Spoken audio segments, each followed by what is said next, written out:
Hello，各位，我是阿北，欢迎回到我的频道。那这次呢，要来做的游戏初体验就是《黑神话：悟空》啦。那这段时间呢，我想大家在各大直播台啊，一定都会看到这款游戏。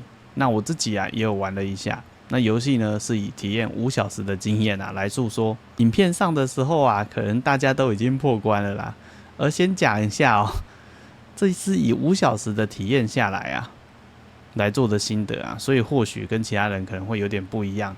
老实说，这5小时体验下来，我觉得非常好啊，而且啊，又是这家公司的首发作品啊。阿贝啊，大概会从游戏的画面设定啊、玩法啊、战斗的系统啊，以及回馈感啊、探索要素等等啊，还有一些音效啊，跟自己的电脑等级来做心得感想哦。究竟这款黑神话悟空啊，葫芦里到底卖的是什么药？就让我们来看下去。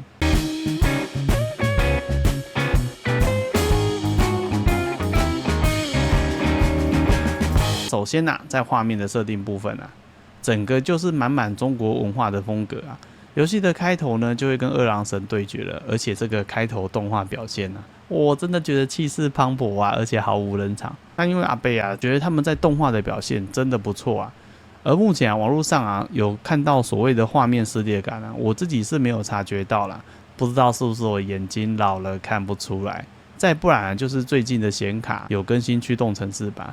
那我自己啊，电脑配备是用 Intel 的 i9-9900K CPU， 显卡的话是 NVIDIA 的2070，主机的记忆体是 32G。不过画质啊，阿北倒是调到最低啦，因为在直播的时候啊会那个。而且那个 GPU 常常会跑到100%，那也不知道是不是这样啦，调最低的关系，所以画面啊连撕裂感都不会有，直接lag给你看啦。而整体上啊，动画的表现我真的觉得不马虎啊，不管是游戏中的每一个景点啊，我觉得都有可看之处哦。那接下来就是玩法啦，我觉得它的玩法会比较像是战神的玩法，就是那种箱庭式的探索啊，你可以到处找一些隐藏的要素啊、道具啊、法宝啊。不过啊，整体来说地图啊，就初体验来说不会太大啦。那玩家呢，只要能好好探索这个地图啊，大部分都能找到一些隐藏的道具跟宝物啊，甚至是一些隐藏的小头目啊。那有的或许啦，还有一个小剧情，而我觉得他是希望大家去探索这些地方啊，来取得隐藏道具啊，来降低难度啊。像一开始有拿到一个神力技，我觉得还蛮强的，应该也是大家后面会常用到的。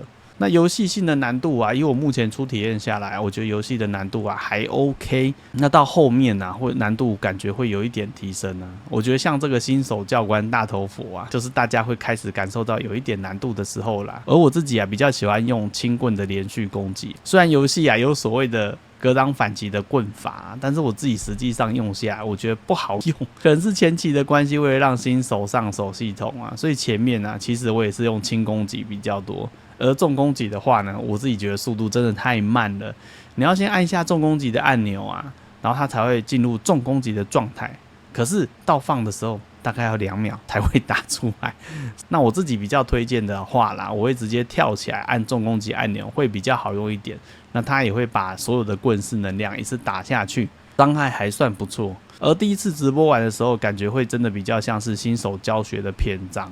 主要就是让玩家从战斗中体验游戏中的一些机制啊，像游戏中的有一个倒地机制啊，就是在轻攻击的最后一棍的时候啊，它可以大大增加敌人的倒地值吧，就有点像魔物猎人的灯筒剑，那个叫什么我瞬间忘记了。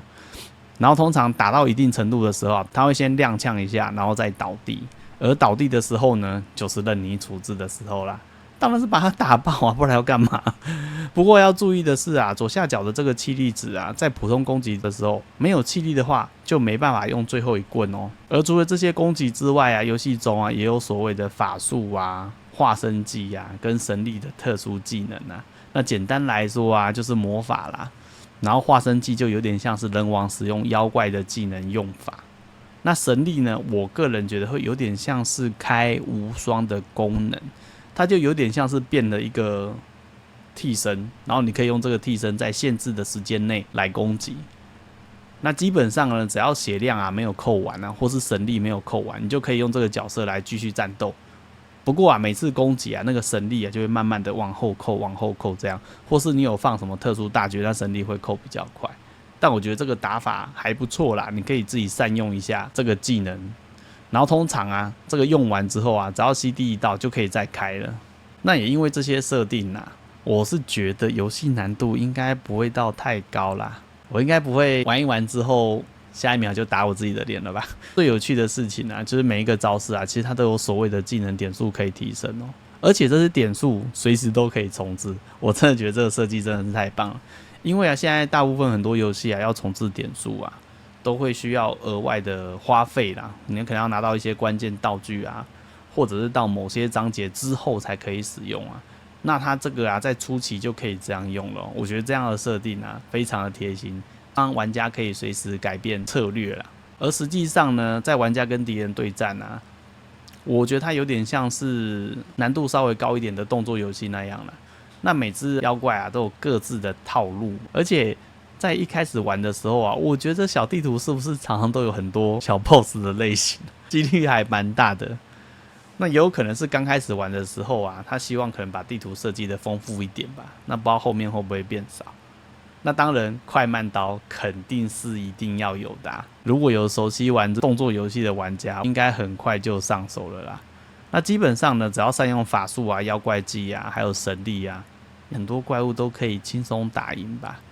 如果真的还是打不赢的话，那可能就是要记一下节奏啦。不过啊，在玩的时候啊，这游戏中啊，其实没有防御的设定啊。那玩家呢，就只能透过闪躲的方式啊，或是用切手棍的格挡技能来反击啊，或是用特殊的技能啊。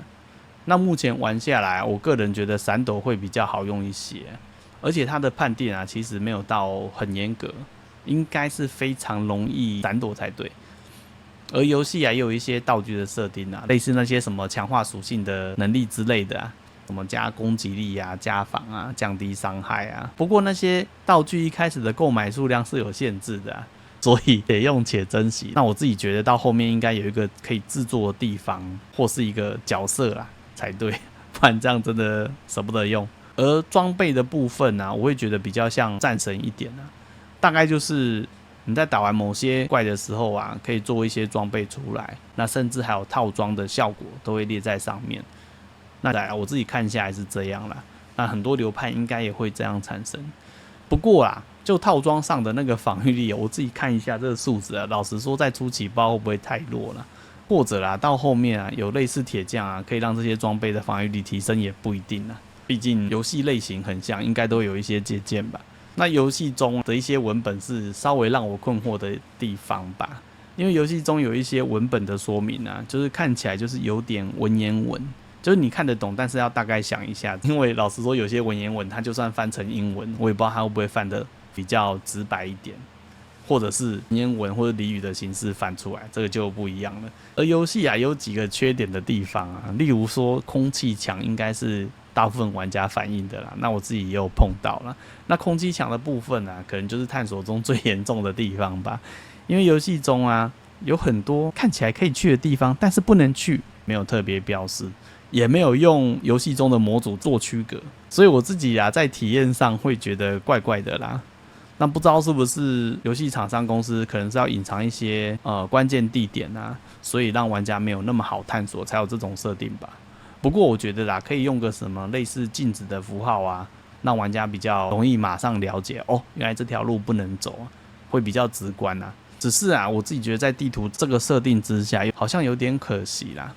或者是把那些空气墙直接改掉，而游戏中其实没有地图，可能是要增加一些探索的乐趣啦。毕竟啊，像一些高难度游戏啊，或者是动作类游戏啊，现在好像都刻意会把地图拔掉啦，来增加一些在寻宝的游戏体验呢。可能我自己玩这类型的游戏常常迷路吧。如果啊有像那种魂系列的那种荧光石的道具啊就好了啦。那接下来就讲到音效了，音效部分我个人觉得不错。在战斗中啊，几乎都是拳拳到肉的，这个打下去的锵锵声真的是蛮爽快的。这也是看个人想法啦，搞不好别人的想法跟我不一样。而且游戏中也有一些音乐出现啊，我觉得还蛮符合传统文化的一些设定吧。尤其是一些唱曲啊，或者是在使用神力变身的时候啊，就好像有那种京剧的乐曲啊，还蛮应景的。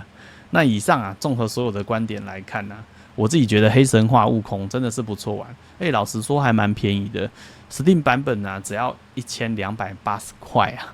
在硬体的效能可能会比较严格一点的，因为在网络上听说好像对30系列的显卡不友善，但我自己目前用20系列的显卡，我觉得还算好。可能是我用最低画质啦，所以我也不知道好与不好的差距在哪里啊。而且现在显卡太贵，我还是这样用就好了。那目前要在其他平台的购买方式啊，在影片截稿的时候啊，只能跨区购买。那不知道啊，会不会有实体版可以买？因为我之前有上网看人家开箱那个模型，我真的觉得好酷啊。那结论啊，黑神话悟空啊，在游戏方面虽然有看到其他的影子啊，不过我觉得他没有走出自己的风格啊。只是游戏的难度啊，到后面啊会不会很难，我不敢说啊，因为我大概玩了5小时左右啊。那不知道你觉得这款游戏啊，是不是可以值得一玩呢？还是你已经玩了，你也觉得不错？欢迎留言发表一下你的看法。那这次的影片呢，就到这边告一段落，谢谢大家的收看，我是阿北。如果觉得影片不错的话，可以按个赞，有空多回来看看哦。那我们就下个影片再会啦，拜拜。